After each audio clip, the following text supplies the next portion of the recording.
Hoje temos o prazer de conhecer a Ana Canavarro, uma referência na área do marketing e da comunicação, com uma carreira marcada por imensos desafios e conquistas. A Ana é uma apaixonada pelo impacto positivo que causa nas pessoas, nas empresas e muito recentemente é autora de um livro, Metaverso, que vamos falar já a seguir. Ana, é um privilégio ter-te connosco aqui no nosso podcast do CESAI Digital. Obrigada pelo convite. Obrigada a nós. Diz-me uma coisa, em que momento a tua carreira te trouxe mais orgulho até agora? Olha, é uma pergunta muito interessante. Eu sou uma pessoa que sempre fui muito apaixonada pelo conhecimento e pela inovação e desde cedo quis desbravar acima de tudo. Eu comecei por estudar Direito, que era o curso que na altura era um curso clássico, que ficava bem, que agradava aos pais. E depois fui estudar mais tarde marketing, gestão, doutorei-me em ciência política, cidadania e relações internacionais, fiz o meu título de especialista em marketing e publicidade. Portanto, eu acho que o momento que me deu mais orgulho até foi a conclusão do meu título de especialista em marketing e publicidade, porque foi algo que eu queria fazer há muito tempo e que para mim simbolizou uma luta muito pessoal de alguém que sempre quis aquilo, mas que teve que lutar para conseguir. Nós hoje eu falo com os meus alunos, estas gerações têm acesso a muita coisa, muita informação, muita tecnologia e tu és da minha altura, de 78, nós não tínhamos estas oportunidades, portanto, e efetivamente para mim foi uma conquista que me disse muito. Percebo quando falas nas alturas em que realmente há 20 anos atrás para mim já parece muito distante, não é? Sim. Mas na verdade a nível tecnológico e acesso à informação é realmente uma brutalidade. Uma diferença muito grande. Sem dúvida. Vamos falar sobre este teu livro, Metaverso, no marketing, nas marcas e nos negócios. Super recente, que eu já tive o prazer de ler, depois tenho umas questões interessantes para ti. E diz-me uma coisa, o que é que te inspirou a escrever? Foi algo que já tinhas planeado há muito tempo? Como é que surgiu esta ideia? Ora bem, eu desde sempre quis escrever e escrever livros, portanto fazia parte dos meus objetivos e eu aconselho toda a gente, e mesmo agora quem está a iniciar a sua carreira profissional, a escrever os seus objetivos profissionais, porque é muito importante haver esse planeamento. E como eu ultimamente tenho-me dedicado mais à investigação na área das novas tecnologias e ao ensino na área das tecnologias, resolvi efetivamente escrever um livro sobre o metaverso no marketing, na gestão e nas empresas. O objetivo deste livro é precisamente abrir este caminho para pessoas que queiram ficar por dentro do que significam estas novas terminologias, estes novos conceitos. Não é? Aliás, paralelamente, até frequentei uma pós-graduação em inteligência artificial nos negócios, precisamente porque queria realmente mergulhar dentro deste mundo e perceber estas tecnologias nos negócios. Porque hoje em dia as pessoas têm que realmente mergulhar neste mundo. Portanto, o livro fala muito das experiências no metaverso. Nós sabemos que as marcas hoje em dia têm que oferecer algo mais aos seus consumidores do que produtos e serviços que são muitas vezes iguais. Ou seja, a diferenciação através dos atributos e dos benefícios, por vezes, em alguns setores é difícil. E, portanto, têm que trabalhar o imaginário das marcas, têm que trabalhar efetivamente as experiências que fornecem a estas novas gerações, que valorizam muito a identidade digital, por exemplo. Mas isso foi um pretexto para falar de outros temas, como o e-commerce, a blockchain, tanta coisa que fala o livro, as criptomoedas, portanto, todo também o lado económico que existe no metaverso e as potencialidades de transação dos NFTs e de outros itens digitais no metaverso. Portanto, é um livro que é um bocadinho abrangente e que, para qualquer pessoa que queira ficar por dentro deste novo mundo, da Web3, o que é isto da Web3, o que são estas tecnologias, acho que é um livro que está com uma escrita muito acessível e que eu sou um bocadinho suspeita, mas acho que eu li, também que acho. Recomendo. Também acho que sim, também recomendo, sem dúvida. Escrever um livro é um grande desafio, portanto deves ter-te parado aí com alguns processos que certamente, ou algumas vezes que não estavas a contar. Como é que foi este processo? Foi fácil, não foi? Choraste, não? Vamos por aqui uma parte mais emocional. Houve momentos de stress e eu acho que nós temos que aceitá-los como eles são. Portanto, uma das coisas que a terapia e as ciências psicológicas nos dizem, trabalham muito é a aceitação. Porque quanto mais resistirmos, pior. Portanto, foi um processo que implicou uma enorme resiliência, desde o planeamento até com o meu coautor, o Bruno Moreira, até à concretização. Estamos a falar de cerca de um ano. em que é preciso haver muita vontade e muita determinação. Portanto, nós vamos encontrar obstáculos, mas nós temos que ter uma vontade muito grande e uma consistência muito grande para chegar até ao fim. E eu acho que isto é transportável para tudo na vida, não é? Porque nós, na nossa vida, temos tantos obstáculos e não podemos desistir. Eu acho que isso é o que distingue as pessoas, os bons profissionais, dos maus profissionais, é precisamente a coerência, a consistência e não desistir. Sem dúvida, sem dúvida. Fico toda inspirada, só estou a ouvir aqui, acho que vou pedir algum momento em Ana Canavarro. Numa era descartável, como nós vivemos, não é? Dos conteúdos efêmeros, da urgência na comunicação, rápido, é muito fácil desistirmos e o nosso foco virar para outra coisa. Mas, portanto, temos de ter essa resiliência. Sim, nem sempre é fácil manter esse mindset, esse foco. Eu, nos últimos anos, tenho-me deparado e tenho visto algumas pessoas nas nossas equipas, e tu também já eres, além de tudo mais, também és professora universitária, sim. E, portanto, estas novas gerações que até nos aparecem pela sala dentro, nós percebemos que começam as coisas com muito entusiasmo, mas ali a meio vão perdendo gás e, no final, há muitos projetos que ficam por terminar. Certo. E é isso que eu também acho que algumas gerações, este trabalho multigeracional dentro de uma empresa pode trazer. Em relação ao livro, nós recomendamos, mas ainda voltamos lá.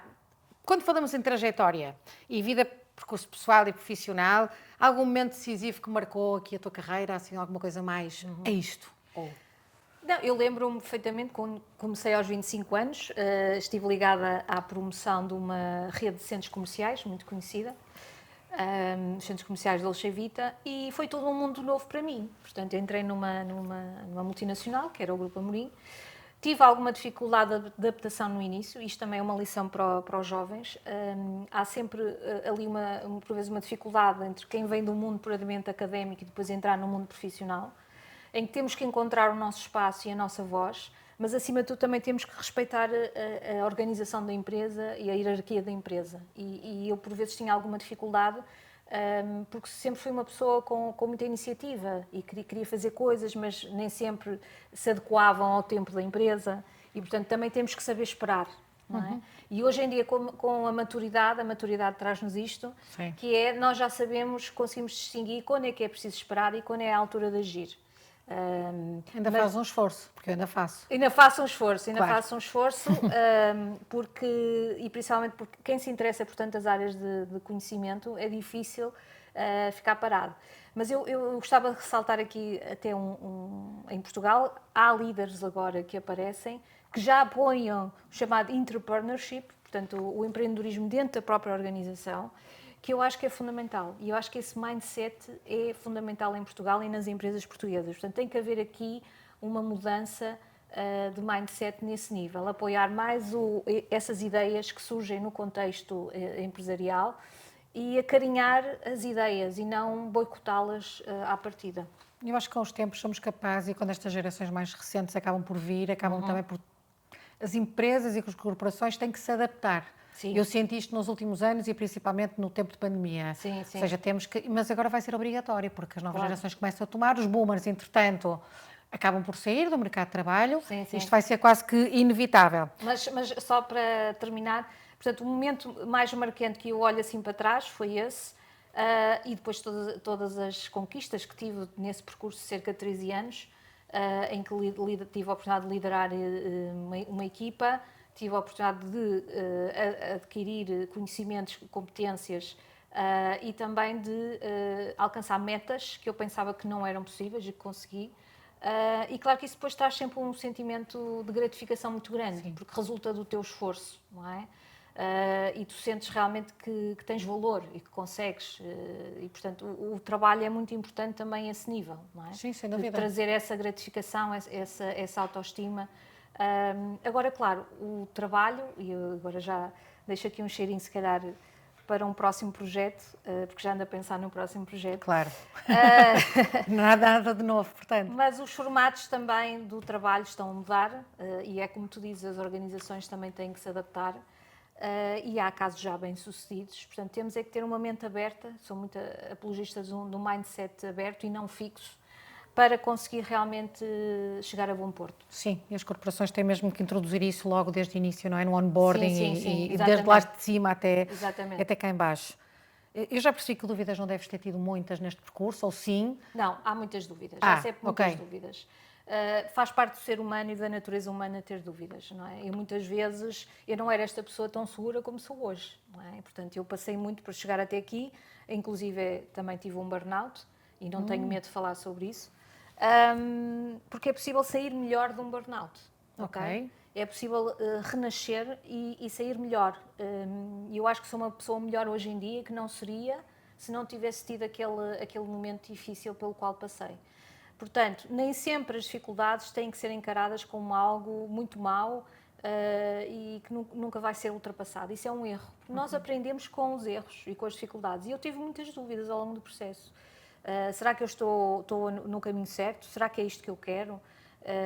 As dúvidas fazem parte do ser humano e nós temos que normalizar as dúvidas, ok?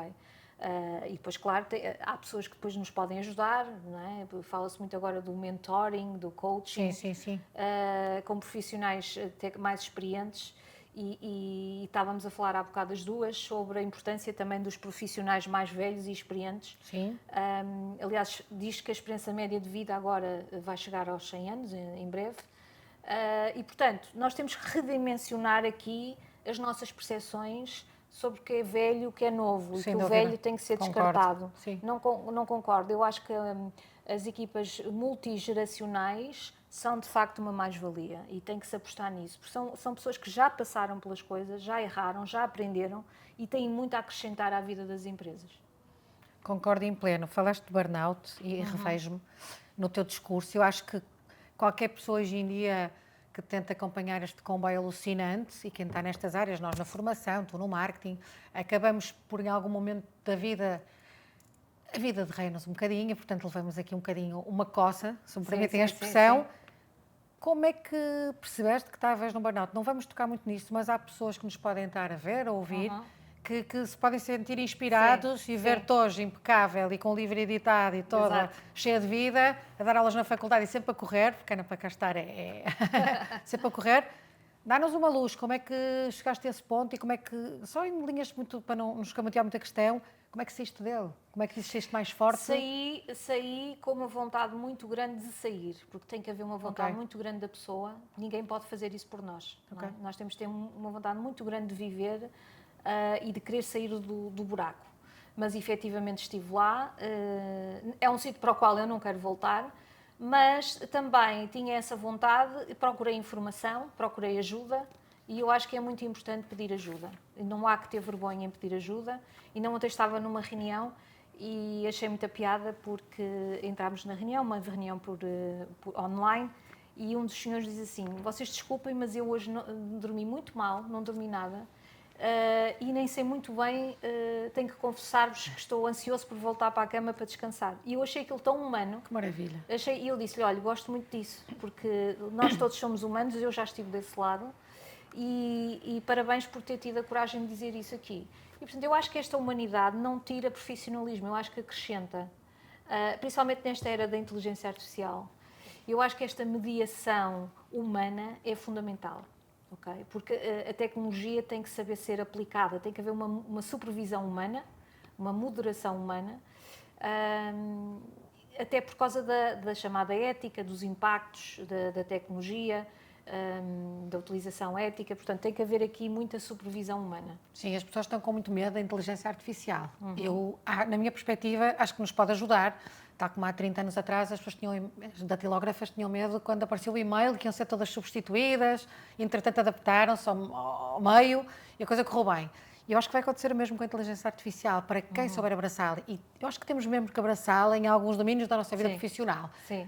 Vai ser adaptado. Eu acho que certamente vai substituir algumas coisas, vai otimizar processos. Qual é a tua opinião sobre Ora bem, é um tema do qual eu falo também no livro, porque a inteligência artificial também está ligada ao metaverso, todas essas tecnologias. Em termos do marketing, abre aqui possibilidades sem precedentes, a personalização, não é? da oferta, da comunicação, torna a comunicação das marcas muito mais relevante. E, efetivamente, em vários domínios é possível alcançar uma produtividade nunca antes imaginada, não é? Agora, tem que haver aqui também uma consciência, um conhecimento muito grande dos impactos destas tecnologias, não só dos benefícios, mas também dos prejuízos, não é? Por exemplo, nós no meio académico utilizamos muito já ferramentas de inteligência artificial, mas há que também perceber que as pessoas não podem perder o pensamento estratégico, não é? Portanto, continuar a ter pensamento crítico é fundamental, não é? Porque a tecnologia, aliás, o Kotler refere isso muito bem nos seus livros, a tecnologia tem que estar ao serviço do ser humano e não ao contrário. Portanto, a tecnologia tem que ser um braço armado, por assim dizer, armado não, porque não gosto muito desta expressão, ainda por cima nos tempos de hoje, mas tem que ser um braço ao serviço do ser humano. Ok. Tu achas que as empresas sabem por onde é que hão de começar? Às vezes surge-me esta questão, mesmo internamente. Por onde é que hão de começar a implementar ferramentas de inteligência artificial nos meios laborais? É porque vejo muita gente a falar de inteligência artificial, mas nem vejo assim tanta formação quanto isso. Vejo os webinars, mas não vejo nada muito aplicado à realidade corporativa. Acho que ainda está aqui tudo muito numa bolha. O que é que achas? Acho que sim. Para já tem que haver um framework estratégico antes de começar o que quer que seja, não é? Tem que se perceber os objetivos de cada área, tem que se perceber o que é que pode ser potencializado em cada área, tem que se perceber o fator humano, porque o fator humano é fundamental, saber liderar, saber motivar as pessoas. E o que nós vemos muitas vezes hoje em dia são organizações ainda muito desmotivadas internamente, ou seja, não se trabalha muito o cliente interno, o que continua a ser um problema nas organizações. Portanto, este processo de transformação tecnológica tem que ter uma liderança que esteja à altura e que consiga, de facto, motivar os colaboradores para não se sentirem ameaçados. Okay? Faz sentido. Portanto, tem que haver aqui uma coordenação entre o fator humano e o fator tecnológico, acima de tudo. Falavas em lideranças e claro está que com o conhecimento que tens do mercado, o que é que achas que diferencia um bom líder de um líder memorável? Já tiveste alguns, de certeza, eu também. Tens memória de algum assim e porquê que... Olha, tenho memória de todo tipo de experiências, mas há sempre aqueles que me marcaram, um ou dois que me marcaram. Porquê? Porque realmente quando as coisas correriam menos bem, eles estiveram ao lado e assumiram connosco. E eu acho que isso é muito importante, essa assunção da responsabilidade em conjunto com a equipa, o dar a camisola, o dar a cara, é mesmo muito importante, porque só isso é que forma um verdadeiro espírito de equipa. Claro. Não é? E, por outro lado, acho o humor, por exemplo, no dia-a-dia muito importante também. Acho que o humor tem um poder de envolvimento das pessoas, de motivação, que ajuda muito as pessoas a superarem-se. Não é? Falamos aqui de superação e realmente há formas de conseguir criar esse espírito de equipa, esse espírito de entreajuda, que eu acho que é importante. Eu não vejo organizações que são demasiado competitivas internamente. Sim. Não acho que isso seja benéfico, porque acho que tem que haver um espírito de equipa entre as pessoas. E o líder é fundamental, tem que ser um líder carismático, que consiga, de facto, conquistar respeito e conquistar admiração. E esse tipo de liderança carismática não se impõe, conquista-se, não é? Verdade. E portanto, por vezes ainda temos muito que trabalhar nessa área. Sem dúvida. As palavras que eu mais retenho do último ano, ou deste ano, que está quase a terminar, é empatia. Portanto, liderar com mais empatia. E eu acho que nesses ambientes mais competitivos funciona muito bem. Sim. Porque se nós nos colocarmos nos sapatos da outra pessoa, conseguimos facilmente percepcionar as dores deles. Claro. Mas eu tenho percebido que não é uma característica... Há pessoas que nascem com ela, outras têm que ser trabalhadas, não é? Exatamente. E não é fácil para alguém criar empatia por si só, certo? Sim. Nós até falamos do marketing empático, Sim. não é? Portanto, a empatia, como tu dizias e muito bem, é fundamental hoje em dia, não é? Num mundo em que as marcas têm que se descer do pedestal em que estavam nos anos 80, 90, não é? Bons tempos. E colocar-se nos sapatos do consumidor, não é? Portanto, a empatia é fundamental. Portanto, os consumidores hoje em dia conseguem facilmente descartar uma marca devido a um comentário mais negativo sobre ela, uma menção negativa, uma ação menos responsável socialmente. Portanto, facilmente descartam a marca. E às vezes as marcas não percebem isso, não é? Que num minuto ou menos podem perder toda aquela reputação que conquistaram com tanto trabalho, devido a uma menção negativa ou uma ação que foi socialmente menos bem vista. Sim, não é? Esta digitalização também tão rápida, por um lado há uma exposição brutal às marcas e torna-as muito mais fácil comunicar com o seu público, mas por outro lado também expõe muito mais expostas, por assim dizer. Sim. Lembro-me que no outro dia vimos aqui uma campanha da Control, que criou aqui um grande buzz, e eu assisti no LinkedIn, nem me pronunciei, porque na verdade conseguia concordar com uns e com outros, não é que seja indecisa, mas consegui perceber que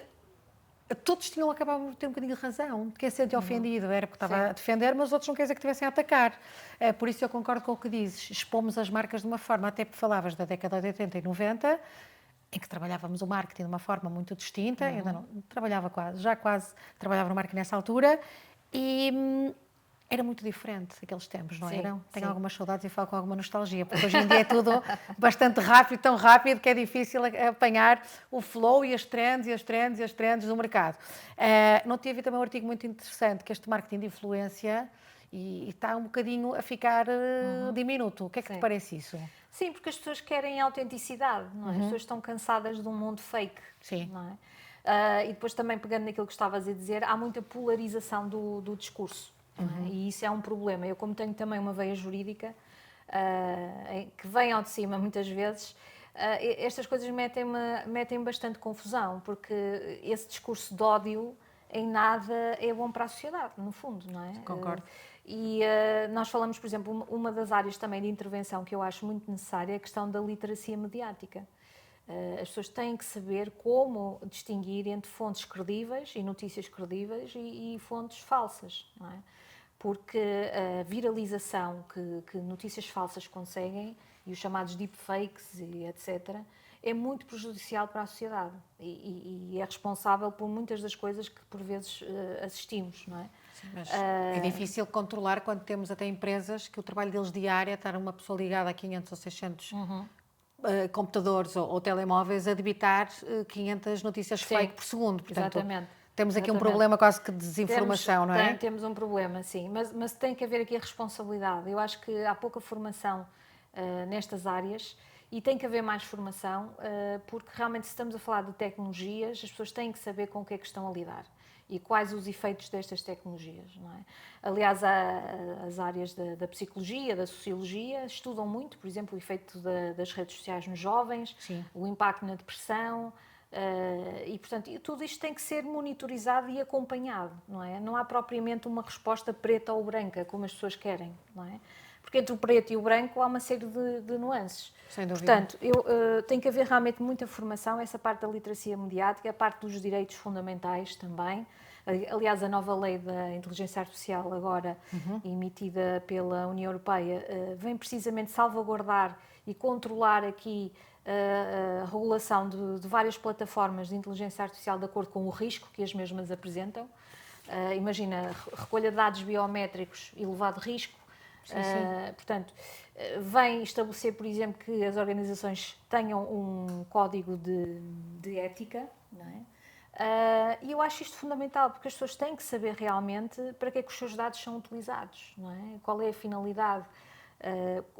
Quanto tempo é que a empresa vai ficar com os dados. E eu acho que uma marca que seja transparente com o seu consumidor, e nomeadamente com estas novas gerações de consumidores que apreciam muito isso, acho que vai ser valorizada e vai colher os frutos desse trabalho. Sem dúvida alguma, é? Sem dúvida, concordo. Nós temos marcas que fazem isso, estou-me a lembrar da Patagónia, por exemplo, que é uma marca muito ativa em termos de responsabilidade social, mas há muitos outros exemplos e os consumidores realmente conseguem distinguir entre as marcas que realmente que não são responsáveis, que não são transparentes e as marcas que efetivamente o são. Portanto, as regras do jogo mudaram, não é? Não se pode continuar a fazer marketing à maneira antiga. Não é? Impossível. É impossível.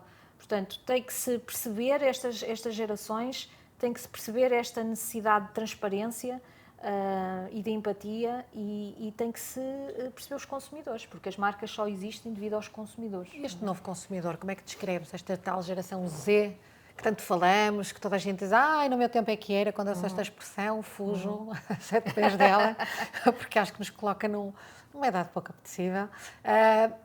Eu acho uma geração extraordinária.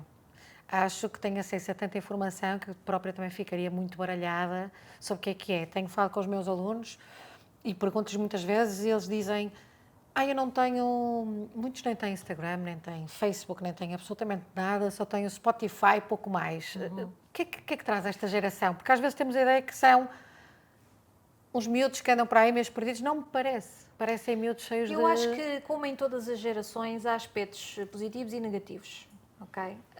Positivos, eu admiro a capacidade que eles têm, de facto, de escrutinar as marcas, de exigirem maior autenticidade, de exigirem novos formatos de trabalho, por exemplo, não é? De não se contentarem com o que existe, com o status quo, e de realmente quererem mudar algumas coisas que já não faziam sentido efetivamente, não é?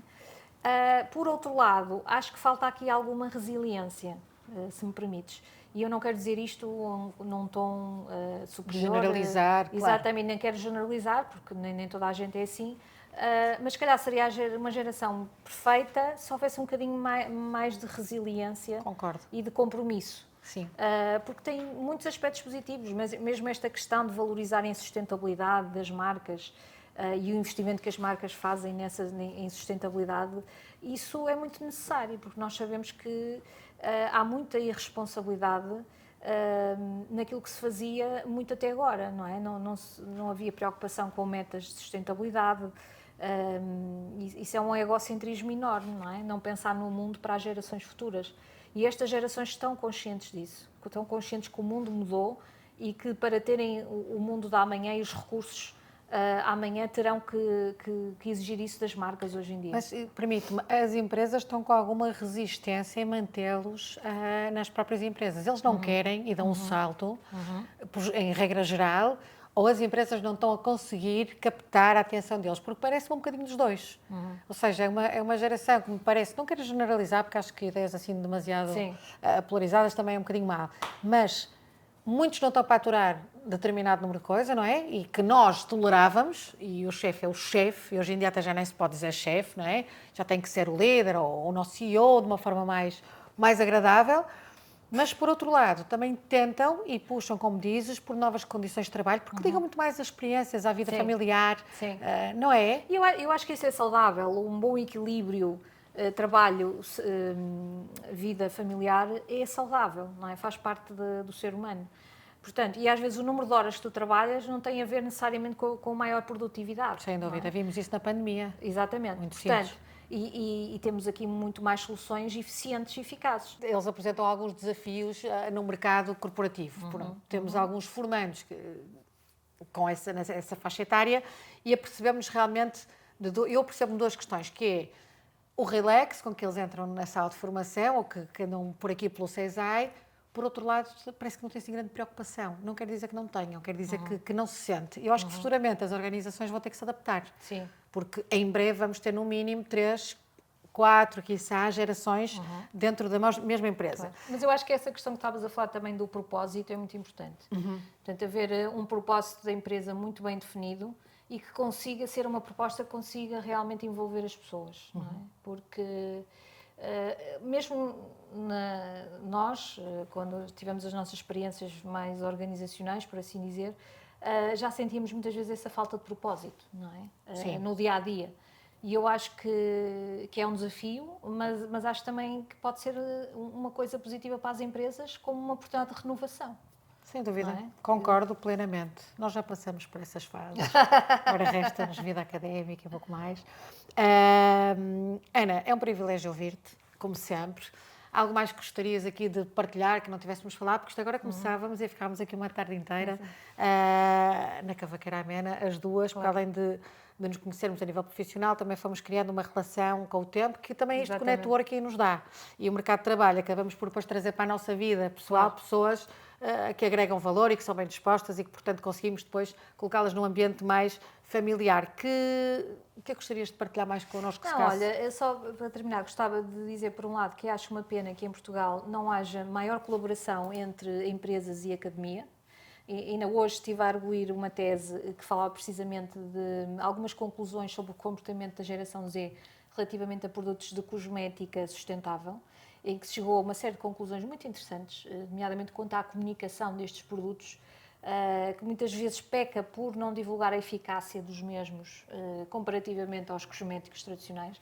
Ou seja, conclusões muito interessantes que poderiam ser aproveitadas pelas empresas e que efetivamente acho que em Portugal há muito para fazer nessa área. Ainda há aqui algumas barreiras mentais, por assim dizer, e é uma pena, devíamos ser mais abertos, devíamos promover uma maior colaboração entre academias e empresa. E, para terminar, relativamente à geração Z, eu acho que eles têm que encontrar realmente um propósito, têm que acreditar nesse propósito e lutar, porque nós que vivemos na era analógica, eu posso dizer que realmente nunca houve tantas oportunidades como hoje em dia. Está bem que o mercado é mais saturado, mas quem me dera a mim ter as oportunidades que eles hoje têm. Mas também darem-lhes oportunidade, se calhar, porque muitas das Sim, vezes eles exato. entram no mercado Exatamente. e já levam o cunho do Exatamente. rookie e Exatamente. do novato e, portanto, também com É toda... mais uma barreira mental, mais um preconceito que tem que ser derrubado. Tem. Eu ainda ontem publiquei no meu Instagram, na minha página profissional, uma frase que era precisamente isso. 98% das competências técnicas podem ser aprendidas. Deem às pessoas uma oportunidade. Give people a chance. Sem dúvida. E eu acho que é muito isso. É dar uma oportunidade às pessoas, das pessoas provarem aquilo que valem, não é? Porque há muita gente com mérito, muita gente com vontade de trabalhar, de fazer. Portanto, é deixar realmente as pessoas apresentarem as suas ideias. E se calhar com essa mentalidade mais progressiva e mais aberta, poderemos ter resultados diferentes também. Sem dúvida, sem dúvida. Ana, obrigada por teres aceito o nosso convite. Foi muito bom ter-te Foi um cá. gosto estar cá. Obrigada. Foi um Ficamos prazer. com este mote de juntar a parte da academia com a parte mais corporate. Fica o desafio também lançado. Esperamos ver-te cá noutros episódios, já sabes. É sempre nossa convidada Bem, com muito gosto. especial. E nós até breve. Obrigada. Já.